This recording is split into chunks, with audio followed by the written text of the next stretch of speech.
ಅಂತಾರ ಪ್ರಜಾಸತ್ತಾತ್ಮಕ ಮಾತೆತ್ತಿದ್ರೆ ಈ ಕಾಂಗ್ರೆಸ್ನವರು ಸಂವಿಧಾನದ ಬಗ್ಗೆ ಹೇಳ್ತಾರೆ. ಪ್ರಜಾಪ್ರಭುತ್ವದ ಕಗ್ಗೊಲೆ ಮಾಡತಕ್ಕಂಥ ಇವರು, ಸಂವಿಧಾನ ಬಗ್ಗೆ ಮಾತಾಡ್ತಕ್ಕಂಥ ಇವರು, ಮತ್ತೆ ಕಾಶ್ಯಪ್ನವರು ಮಾತೆತ್ತಿದ್ರೆ ದಮ್ಮು ತಾಕತ್ತಿದ್ದವ ಈ ಹೇಳಿತನ ಕೆಲಸ ಯಾಕೆ ಮಾಡಿಸ್ತೀಯ ಅಂತ. ಇದು ಹೇಳಿತನ ಕೆಲಸ ತಾನೆ.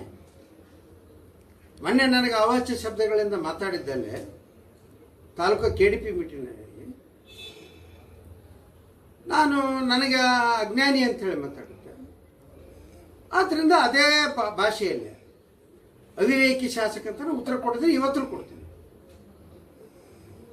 ಅವಿವೇಕಿ ಒಂದೇ ಅಲ್ಲ, ಅಧಿಕಾರಗಳನ್ನ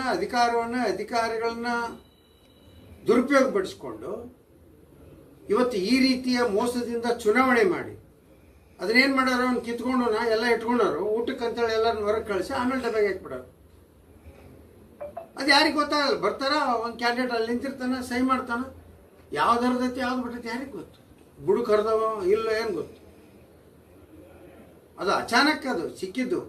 ಇಲ್ಲಿವರೆಗೂ ಏನು ಚುನಾವಣೆಗಳಾಗ್ಯಾವ, PKPS ಚುನಾವಣೆಗಳು, ಎಲ್ಲದರಲ್ಲಿ ಮೋಸ. ಈಗ ಅಲ್ಲೇ ಕೂಡಲ ಸಂಘದ ಡಬ್ಬಿ ಹೊಡೆದೀವಿ ನಾವು. ಅಲ್ಲಿ ಒಬ್ಬೊಬ್ಬ ಅಭ್ಯರ್ಥಿ ಸೋಲ್ತೀವಿ ಅಂತ ಹೇಳಿ ಕಾಂಗ್ರೆಸ್ನವ್ರು ಮೊದಲೇ ನಿರ್ಣಯ ಮಾಡ್ಕೊಂಡಿದ್ರು, ನಮ್ದೇನು ಬರಲ್ಲ ಅಂತೇಳಿ. ಯಾಕಂದ್ರೆ ಅಲ್ಲಿ ಕೆಲವೆಲ್ಲರೂ ಹಿರಿಯರು ಅಂದ್ರೆ ಸಮಾಜದಲ್ಲಿ, ಊರಿನಲ್ಲಿ, ಗ್ರಾಮದಲ್ಲಿ ಎಲ್ಲ ಹಿರಿಯರು ಸೇರಿ ಎಲೆಕ್ಷನ್ ಮಾಡಿದ್ರು. ಆ ಯಾರು ಹಿರಿಯರು ಸೇರಿ ಎಲೆಕ್ಷನ್ ಮಾಡಿದ್ರು ಅವರೆಲ್ಲ ಅಭ್ಯರ್ಥಿಗಳು ಸೋತಾರ.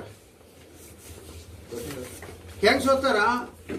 300, 460 ಮತಗಳ ಅಂತರದಿಂದ ಸೋತಾರ. ಮಿನಿಮಮ್ 300, 400 ಮತಗಳ ಅಂತರದಿಂದ ಆದ್ರೆ ಈಗ ಏನು ತಾಲೂಕು ಟ್ರೆಜರಿ ಆಫೀಸಲ್ಲಿ ಇಟ್ಟಂತ ಆ ಡಬ್ಬಿಗಳನ್ನ ಬದಲಾವಣೆ ಆಗ್ಯಾವ ಅನ್ನೋ ಒಂದು ಸಂಶಯ ವ್ಯಕ್ತಪಡಿಸಿದ್ದಾರೆ. ಸ್ವಾಭಾವಿಕವಾಗಿ ಎಲ್ಲರೂ 300, 400 ಪರಿಚಯ ಇಲ್ಲದ ವ್ಯಕ್ತಿ 400 ಓಟ್ಲಿಂದ ಗೆದ್ದಾನೆ. ಎಲ್ಲರೂ ಸೇಮ್ ಹೆಚ್ಚು. ಈ ರೀತಿ ಹೇಳಿತರದ ಕೆಲಸ ಇದು. ಹಿಂಬಾಗಿಲಿಂದ ಅಧಿಕಾರಿಗಳನ್ನು ದುರುಪಯೋಗ ಮಾಡಿಕೊಂಡು ಆ ಮತಪತ್ರಗಳನ್ನು ಕದ್ದು ಆಮೇಲೆ ಡಬ್ಬೆಗೆ ಹಾಕಿ ಮಾಡೋದು, ಎಲೆಕ್ಷನ್ ಮಾಡೋದು, ದಮ್ಮು ತಾಕತ್ತಿದ್ದವರು ಹೇಡಿಗಳು ಮಾಡೋದು ಕೆಲಸ. ಅದಕ್ಕೆ ಹೇಳಿ ನಾನು ಇದೇ ಶಬ್ದದಾಗ ಹೇಳೀನಿ. ಇವತ್ತು ಹೇಳ್ತಾನೆ, ಮುಂದೆ ಹೇಳ್ತಾನೆ. ಸರಿಯಾಗಿ ಬಾಯಿ ಮುಚ್ಕೊಂಡಿದ್ರೆ ಸರಿ, ಮರ್ಯಾದೆ ಕೊಟ್ಟು ಮಾತಾಡಿದ್ರೆ ಮರ್ಯಾದೆ ಕೊಟ್ಟು ಮಾತಾಡ್ತು. ಇಲ್ಲಾಂದ್ರೆ ಬಳಸಿದ ಭಾಷೆಗಿಂತಲೂ ಇನ್ನೂ ಹೆಚ್ಚಿನ ಭಾಷೆ ಬಳಸಕ್ಕೂ ನನಗೂ ತಾಕತ್ತೈತೆ. ಜಿಲ್ಲಾದಾಗ ಒಂದು ಕಾನ್ಸ್ಟಿಟ್ಯೂನ್ಸಿ ಪ್ರತ್ಯೇಕ ಭಾಷೆ ವಿಷಯ ಅಲ್ಲ. ನಾವು ಯಾವಾಗಲೂ ಸ್ವಾಭಾವಿಕವಾಗಿ ಜನರ ಜೊತೆ ಅತ್ಯಂತ ಪ್ರೀತಿಯಿಂದ, ವಿಶ್ವಾಸದಿಂದ, ಸಮಾಧಾನದಿಂದ, ಕ್ಷೇತ್ರದ ಜನರು ಎಲ್ಲರೂ ನಕ್ಕೊಂತ ಇರ್ತಾರೆ. ರಾಜಕಾರಣ ಇದ್ದೇ ಇರುತ್ತೆ. ಎಲ್ಲರೂ ಸಹೋದರತ್ವದಿಂದ ಇರಲಿ ಅನ್ನೋದು ನಮ್ಮ ಒಂದು ಅನಿಸಿಕೆ, ನಮ್ಮ ಸ್ವಭಾವ. ನಾವು ಮೊದಲಿಂದ ಹಂಗೆ ಬಂದೀನಿ. ನಾನು 20 ವರ್ಷಕ್ಕೆ 20 ವರ್ಷ ಆದ್ರೂ ಕೂಡ ನಾವೇನು ಈ ಭಾಷೆ ಬಳಸಿದ್ದೀವಿ ಎಂದೂ ಬೆಳೆಸಿಲ್ಲ.